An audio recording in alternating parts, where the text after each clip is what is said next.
What's up, everybody, and welcome to Burly Builds. So I need to get some seat time in our piece of junk Mustang because we've got a race coming up in October and I haven't driven this thing in ages. So let's get after it and get some drag racing action going.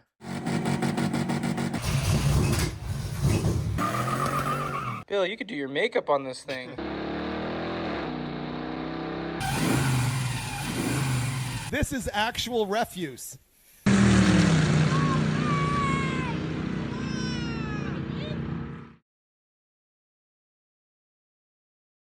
All right, let's get into it. So you could probably tell half our Mustang's missing, and that's intentional. Well, sort of. We bought the car like this, and we saved it from the crusher. And the reason we did that was to build it for an event called the Duct Tape Drags, where David Freiberger and Derek Bieri, they take and vote all these cars and have to basically say that your car is worth less than $5,000. I think ours qualifies looking at it. So, and they thought so too. We did the event last year, and it went really, really well. This is actual refuse. I say this one's in. You guys want to see this one race?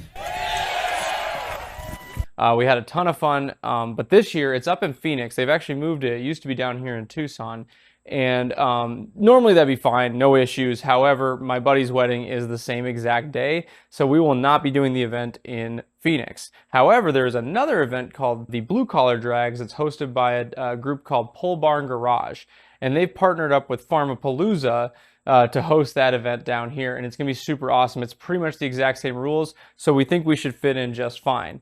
If you want to see how we built this car and how last year's Duct Tape Drags went, you can check out the videos down in the description. So, now moving on, what do we need to get done on this car to get it ready for the race? Well, I need some seat time. So we're going to go to a test and tune here this Friday, and what we need to do is we need to get the fluids drained out of it, at least the coolant. We're going to look at some of the other ones, they might be fine. But at the very least, we need to do the coolant because it's just distilled water and it's been sitting in there for a year, and this is a cast iron block. If you don't know, that can cause problems because it leaches all of the metals out of the block and you get very rusty water. So we're going to drain it, fix that. The only other thing that we've done to this car since the race was rebuilding the track lock on this rear end. You can actually check out a video we have of that. I'll put that down in the description as well.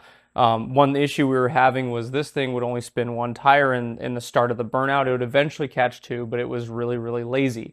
So we're expecting the fix that we did to hopefully, yield some good results at the drag strip. We will see.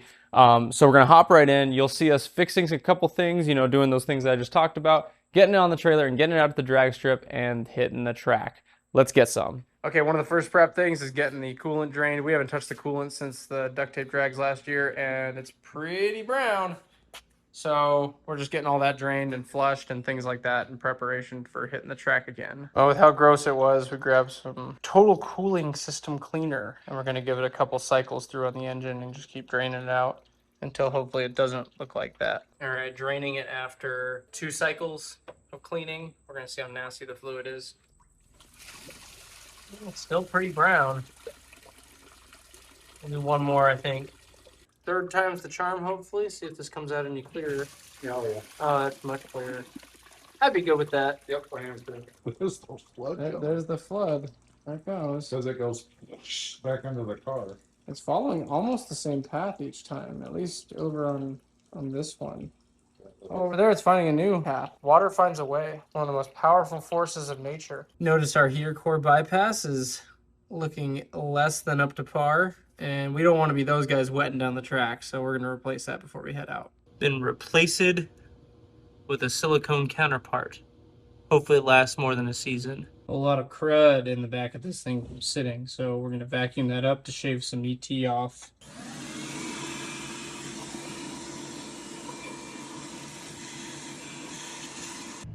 All right, let's hit the strip. Hello, beautiful. It's gonna be a good day. Mount up the slicks and go to tech. Rolling up for tech.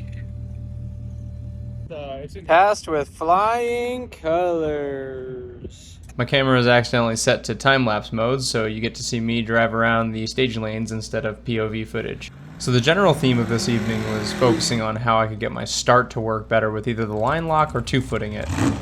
So you'll see that my reaction time is not as great as you would want, but that's okay. I was focusing on the footwork, not on getting off the line as fast as possible.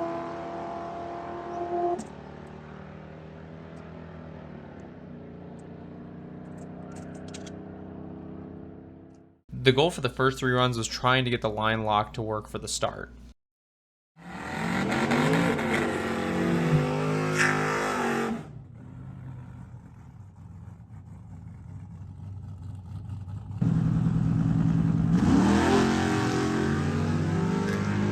So again, bad reaction time, but my focus was on that line lock and trying to load up the torque converter for a good launch.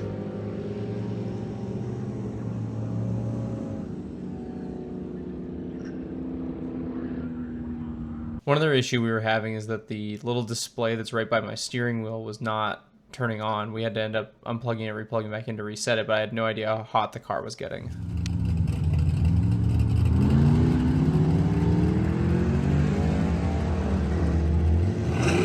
You might notice my reaction time got a lot better on this run. It's kind of because I gave up on the line lock and wasn't really focusing on that anymore.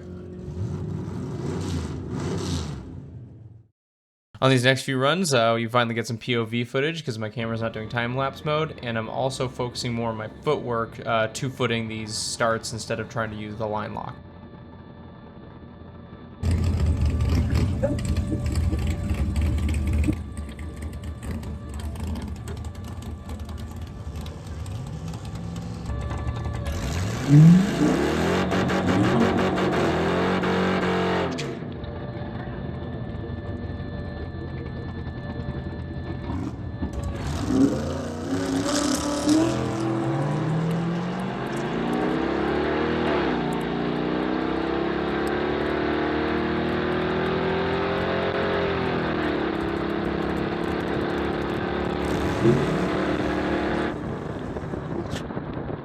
Thinking back on it, I think I lost against every single vehicle I went against. I know it's a test and tune, but, you know, it's still racing.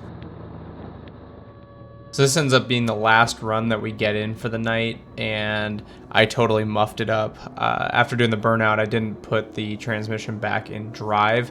I kept it in second, and you'll hear as we get towards the end of the track, I just start hitting the rev limiter because it's still in second gear.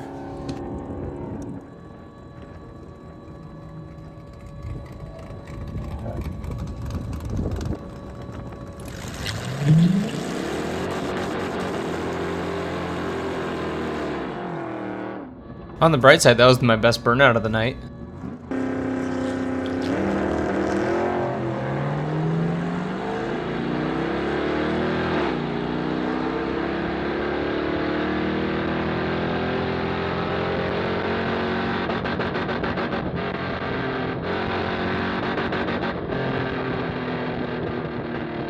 The timing system also malfunctioned on that run, so I didn't even get a time for it.